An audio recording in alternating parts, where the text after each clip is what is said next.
Hello dear all, Chandrabhan प्रसाद official पर आपका एक बार फिर से स्वागत है। मेरे पीछे एक तस्वीर आप देख सकते हैं। यह तस्वीर है महापुरुष नवल भथेना साहब की, जो बाबा साहब के लाइफ लॉन्ग बेनिफैक्टर रहे हैं। जो भी इस वीडियो को देख रहे हैं उन्हें इंग्लिश का एक शब्द है जिसको दलित अधिकतर भूलते जा रहे हैं। बेनिफैक्टर यानी कोई मुझे अगर मदद करता है मेरी पढ़ाई लिखाई में, मेरे बिजनेस में, मेरे किसी भी ज़रूरत के लिए मुझे आर्थिक मदद करता है या पोजीशंस दिलाता है तो वो मेरा बेनिफैक्टर हुआ। अगर मुझे इंग्लिश में कहना हो mister Prasad who is your benefactor, तो अब मैं किसी का नाम बताऊंगा। तो नवल भथेना साहब एक पारसी थे और बॉम्बे के रहने वाले थे। मैं समझता हूँ कि बाबा साहब का जितना साथ भथेना साहब ने दिया है उसकी तुलना अगर कहीं करनी है तो जो साथ बिरला ग्रुप ने गांधी जी के आंदोलन में और गांधी जी के जीवन में दिया था। बिरला ग्रुप की तिजोरी गांधी जी के लिए खुली रहती थी।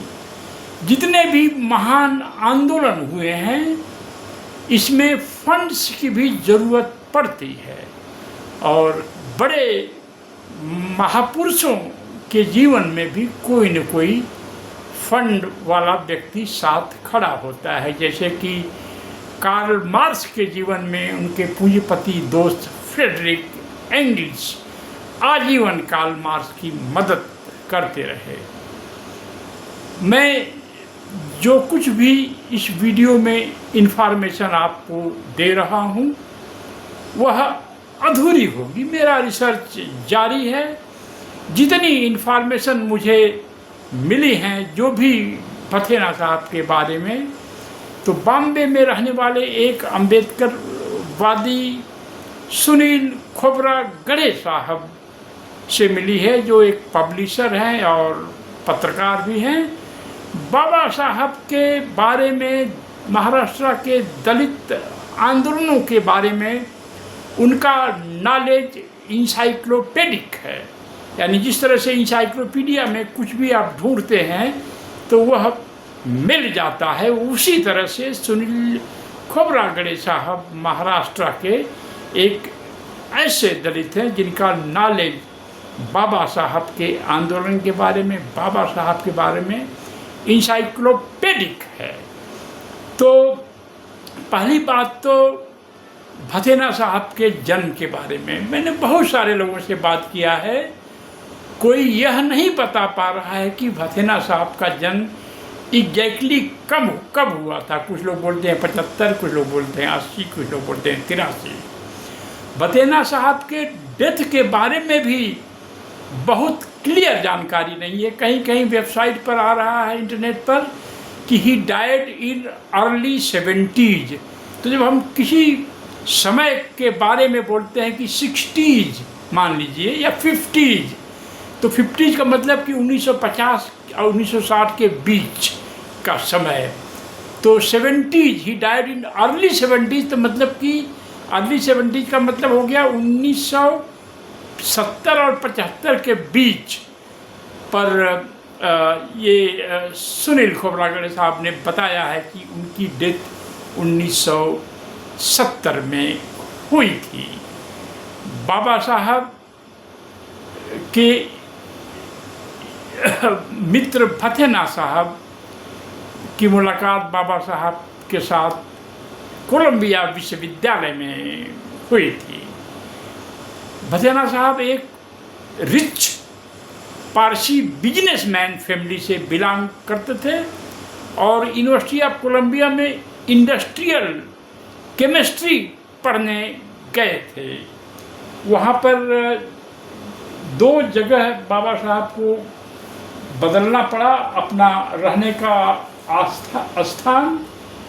तीसरी जगह जब वह गए तो वहाँ पर इनके रूममेट बने नवल फतेना साहब। नवल फतेना साहब से इनकी दोस्ती दिन प्रतिदिन बढ़ती गई। अब यह कहना तो मुश्किल है क्योंकि इस पर कोई प्रूफ नहीं है कि जब बाबा साहब और फतेना साहब न्यूयॉर्क की सड़कों पर निकलते थे कॉफ़ी पीने या चाय पीने या नाश्ता करने या खाना खाने, तो पेमेंट कौन करता रहा होगा? बाबा साहब को तो एक सीमित राशि 11 पाउंड की पर मंथ उस समय मिलती थी। उसी में से कुछ पैसे बचाकर बाबा साहब इंडिया में अपने परिवार को भी भेजते थे। ऐसा हम कह सकते हैं कि चूँकि फतेना साहब अच्छे दिल के मालिक थे और एक रिच परिवार से जाते थे तो शायद उनका पॉकेट खुला रहता होगा। दलित डिस्कोर्स में अभी इस 14 अप्रैल को संसद मार्ग पर मैंने भी 1-2 राउंड लिए और सरसरी निगाह से बुक स्टॉल्स को देखा। मैं समझता हूँ कि जितना लेखन बाबा साहब के जीवनी पर दलितों ने किया है, दलितों के अलावा भी लोगों ने जो किया है, शायद ही दुनिया में किसी एक व्यक्ति के बाद के बारे में शायद कार्ल मार्क्स या महात्मा गांधी या चर्चिल या वाशिंगटन या अब्राहम लिंकन या प्लेटो, अरिस्टोटल वगैरह के बारे में हुआ होगा। पूरा साहित्य से भरा है बाबा साहब के ऊपर, बाबा साहब की जीवनी का। और उसमें जाहिर है कि बाबा साहब के मददगार जो थे उसमें महाराजा सयाजीराव गायकवाड़ जो बड़ौदा के राजा थे, उनसे बाबा साहब को 1913 में एक स्कॉलरशिप मिली थी विदेश पढ़ने के लिए। जहाँ तक मेरा सेंस है तब बाबा साहब की डिप्रेस क्लासेज या अनटचेबल आइडेंटिटी एक्सपोज नहीं हुई थी। उन्हें अपनी मेरिट पर स्कॉलरशिप मिली और कोलंबिया विश्वविद्यालय पढ़ने गए। तो बाबा साहब के बेनिफैक्टर्स में महाराजा सयाजीराव का नाम आता है, जिसका हमें स्वागत करना चाहिए। दूसरा नाम बाबा साहब के बेनिफैक्टर्स में है छत्रपति साहू जी महाराज का, जिन्होंने न केवल मूक नायक की स्थापना में योगदान किया बल्कि बाबा साहब जब इंग्लैंड दूसरी बार जा रहे थे पढ़ने के लिए तो उसमें भी शायद उन्होंने आर्थिक मदद की थी। पर कोई तीसरा नाम भी है। यह कैसे हो सकता है कि बाबा साहब के इतने निकटतम मित्र नवल फतेना के बारे में दलितों ने कोई किताब नहीं लिखी है, उत्तर भारत में कम से कम? ऐसा कैसे हो सकता है कि दलित समाज का मिडिल क्लास जो बाबा साहब के संघर्षों का फायदा उठाता है, उसे बाबा साहब के बेनिफैक्टर के बारे में कुछ न मालूम हो? कोई आर्टिकल नहीं, कोई किताब नहीं, कोई सेमिनार नहीं। यह बहुत ही अद्भुत बात है और डिस्टर्ब करने वाली बात है कि किस लेवल की, किस क्वालिटी की राइटिंग बाबा साहब पर अभी तक हुई है। मैं कुछ खास घटनाओं का जिक्र करना चाहता हूँ। जब बाबा साहब वापस आए अमेरिका से इंग्लैंड होते हुए, तो बड़ौदा में आकर उन्होंने ज्वाइन किया गायकवाड़ साहब के सरकार में, उनके राज्य में। वहाँ पर रहने की बड़ी समस्या थी, और एक पारसी इन में, यानी धर्मशाला समझिए, उसमें वो गए, तो वहाँ पर हिंदुओं ने विरोध किया। हमें तो इतना बताया गया है, पता नहीं किसने इस नॉलेज का इनपुट दिया होगा कि पारसी ने अपने इन से बाबा साहब को बाहर निकाला। यह क्यों नहीं लिखा गया कि हिंदुओं ने पारसी इन के बाहर डंडे लाठी लेकर गए कि इस अछूत को आप नहीं निकालेंगे तो हम आपको छोड़ेंगे नहीं और आपके बिजनेस को डिस्टर्ब करेंगे। यह बात कैसे एडिट हो गई उस घटना के बारे में। खैर, एक राजा भी छुआछूत के इस व्यवहार को नहीं रोक पाए और बाबा साहब को बॉम्बे वापस आना पड़ा। फिर अब बाबा साहब क्या करते, तो उनके मित्र भथेना भी बॉम्बे इंडस्ट्रियल केमिस्ट्री की पढ़ाई पूरी करने के बाद आ गए थे और एक केमिकल फैक्ट्री की स्थापना बॉम्बे में की थी। तो उन्होंने बाबा साहब को पारसी बच्चों को पढ़ाने के लिए एक अच्छा ट्यूशन ढूंढ दिया ताकि बाबा साहब का जेब खर्च चलता रहे। फिर उन्हीं के कजिन ब्रदर एक थे, बॉटली बॉय, जिनका बॉटली बॉय इंस्टीट्यूट ऑफ अकाउंटेंसी थी। बाबा साहब को वहाँ भी काम नवल फतेना साहब ने दिला दिया। फिर बाबा साहब को अपने समाज की आवाज़ उठाने के लिए एक न्यूज़पेपर लॉन्च करने की ज़रूरत पड़ी, जो वीकली था और जिसका नाम मूक नायक था, जिसकी लॉन्चिंग सेरेमनी 31 जनवरी 1920 को थी। तो उसमें छत्रपति साहू जी महाराज ने हेल्प किया और नवल फतेना ने भी हेल्प किया होगा। एग्जैक्ट हेल्प का एविडेंस मेरे पास नहीं है, इसलिए मैं कह रहा हूँ शायद नवल फतेना ने मैगजीन को भी हेल्प किया हो।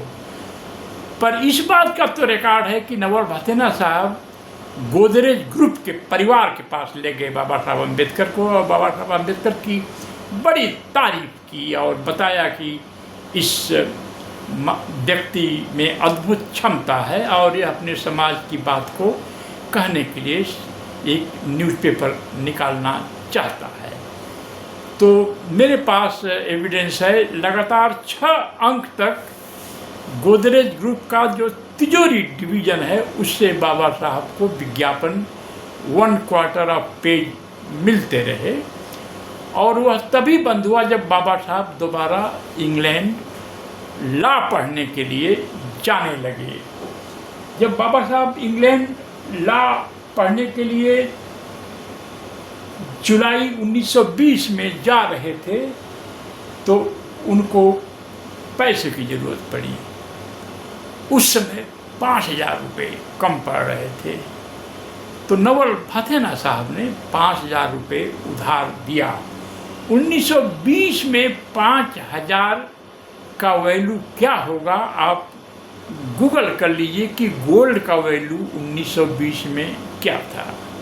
मैं तो समझता हूँ 5,00,000 5,000 1920 आज जो है 5 करोड़ से कम नहीं होगा। पर फतेना साहब ने बाबा साहब को दिया। बाबा साहब पढ़ने चले गए और 1983 में वापस आए। अब बाबा साहब के पास बैरिस्टर की डिग्री थी, तो बैरिस्टर की डिग्री तो थी, पर बॉम्बे हाई कोर्ट में प्रैक्टिस करने के लिए एक रजिस्ट्रेशन होता था जिसको बोलते थे सनद खरीदनी है, SANAD, यानी सर्टिफिकेट। जिसकी कीमत जो सुनील खोबरागड़े साहब ने हमें लिटरेचर दिया है 2000 रुपये थी। तो बाबा साहब के पास पैसे नहीं थे, तो नवल भथेना साहब ने फिर बाबा साहब को 2000 रुपये दिए।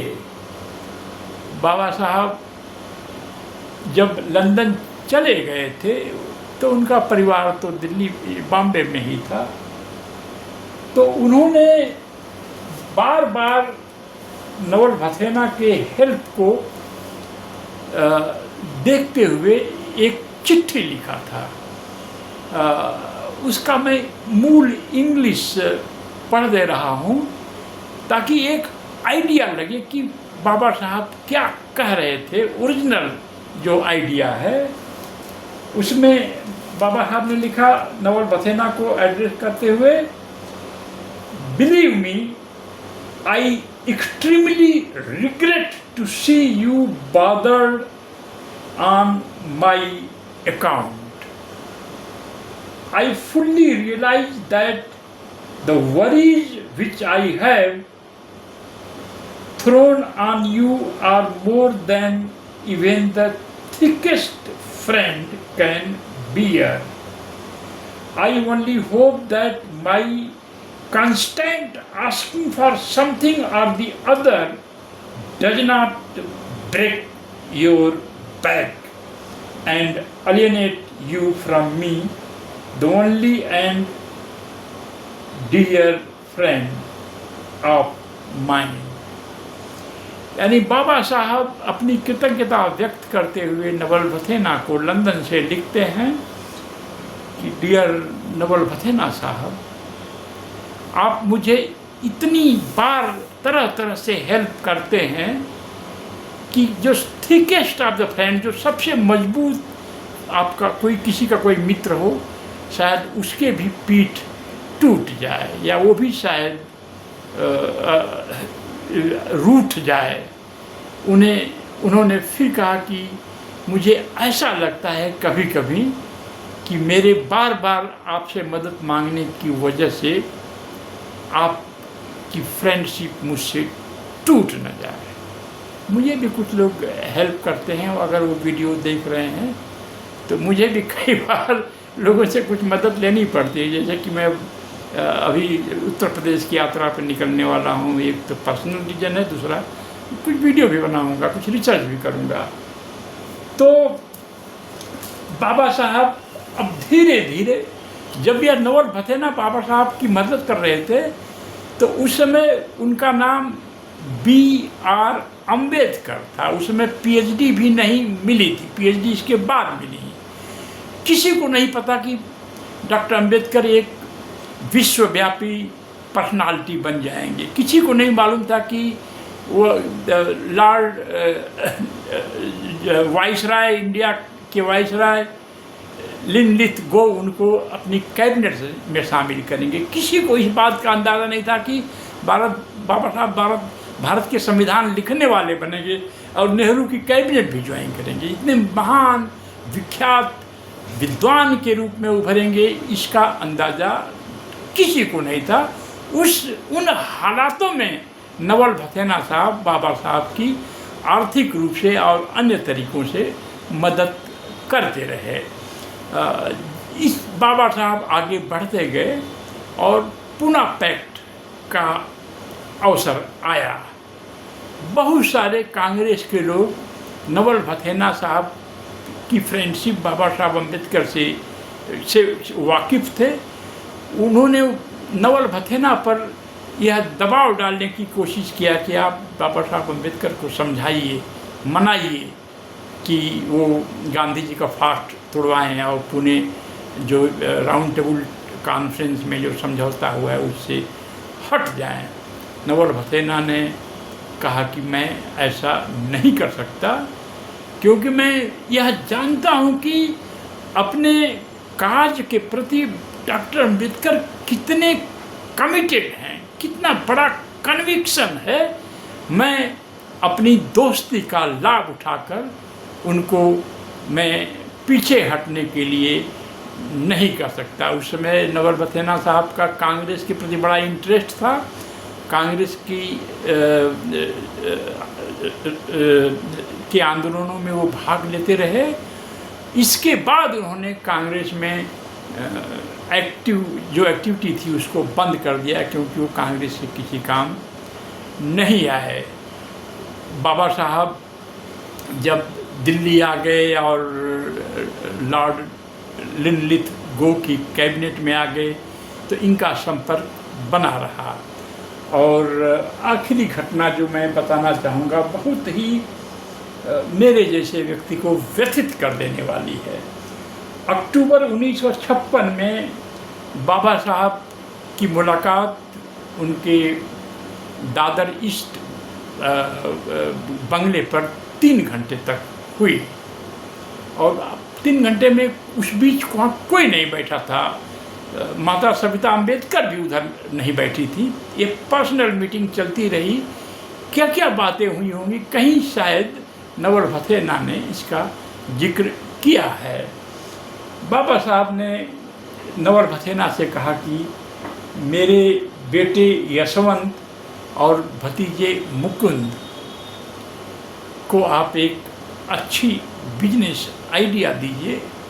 मैं थोड़ा बहुत पैसा छोड़े जा रहा हूँ ताकि उनको आर्थिक तंगी का सामना नहीं करना पड़े। तो ये रोल रहा नवल भथेना का। मैं तो समझता हूँ कि मैं आई रिग्रेट कि भथेना साहब के बारे में यह जानकारी मुझे इतनी लेट क्यों मिली। यह तो क्लियर है, गोदरेज ग्रुप द्वारा बड़ौदा के राजा गायकवाड़ ने बाबा साहब की मदद की, शाहू जी महाराज बाबा साहब की मदद की, और ये गोदरेज ग्रुप ने जो मदद की इसकी चर्चा क्यों नहीं होती है। नवल भथेना के बारे में दलितों ने क्यों नहीं लिखा, और भी उन राजाओं महाराजाओं के बारे में दलित कुछ लिखते नहीं, बोलते नहीं। थोड़ा बहुत डॉक्टर रतनलाल जो दिल्ली विश्वविद्यालय के हैं वो करते रहते हैं।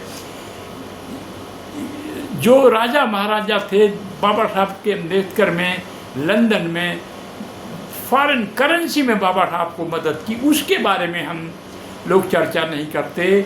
जो बाबा साहब की जो के कई खास संगठन थे, बहिष्कृति जो है हितकांडी सभा, उसमें जो 6 अपर कास्ट के फाउंडिंग मेंबर्स थे उनके बारे में दलित चर्चा क्यों नहीं करते।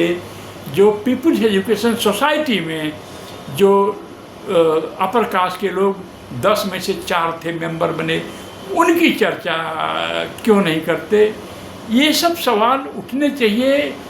जो भी मुझे इस वीडियो को देख रहे हैं, आप इसको बुरा माने या अच्छा माने। जितनी गालियाँ मुझे पढ़नी थी कि दलितों को कैपिटलिस्ट बनना चाहिए, उतनी गालियाँ मैं खा चुका हूँ। उतना जितना इंसल्ट मुझे सहना था मैं वो इंसल्ट सह चुका हूँ, क्योंकि कोई न कोई ऐसी शक्ति दलित समाज के भीतर एक्टिव है। जैसे कंप्यूटर में पहले वो वायरस आ जाते थे, जिसने उन सारी घटनाओं और व्यक्तियों को जिनका बाबा साहब के जीवन से बहुत गहरा संबंध था उसको सेंसर किया है। बाबा साहब की मूल लड़ाइयों के बारे में जो बात करना चाहते हैं उनको इंसल्ट किया जाता है। दलित समाज के भीतर ऐसी एक फोर्स एक्टिव है, इस फोर्स को किसने छोड़ा है। जो भी लोग इस वीडियो को देख रहे हैं, तो मैं चाहूँगा आने वाले इस साल में कि कुछ करेक्शन हो।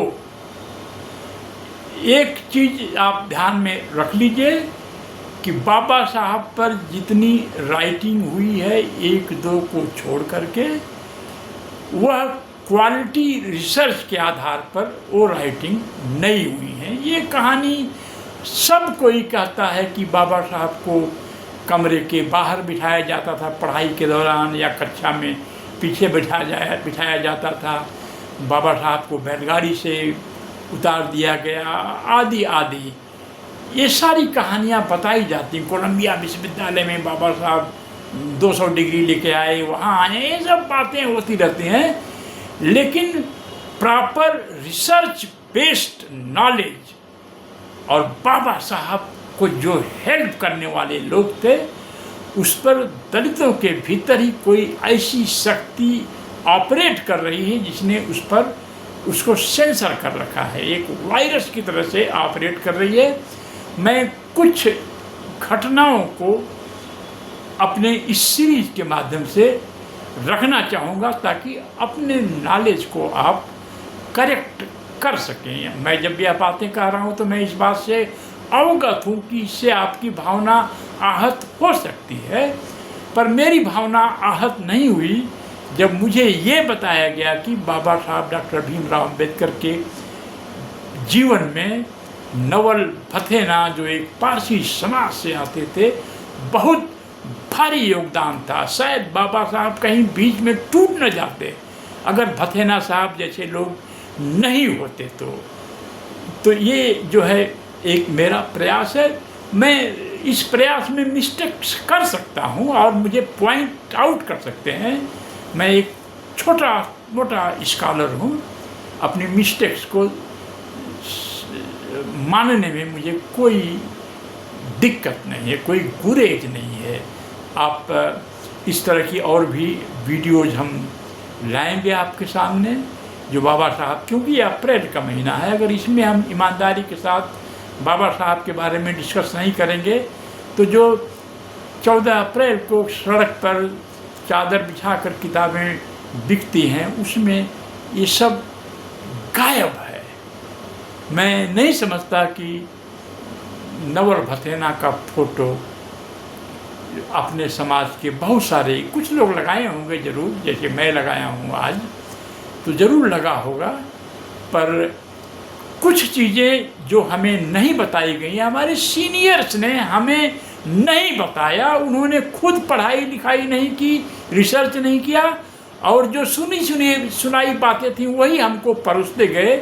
कहीं यही तो वह कारण नहीं है कि बाबा साहब के संघर्षों की लेगेसी हम भूलते जा रहे हैं, और बाबा साहब ने जो लड़ाइयाँ जीती थीं उन लड़ाइयों को हम खोते जा रहे हैं। 2035 तक क्या होगा इसको आप मन में रखिए, और इस वीडियो के बारे में आप आपस में चर्चा करते रहिए। आप इसको फॉरवर्ड करिए, पसंद आए तो इसको ज्वाइन करिए, कंट्रीब्यूट करिए और डिस्कस करिए। जय भीम, जय भारत।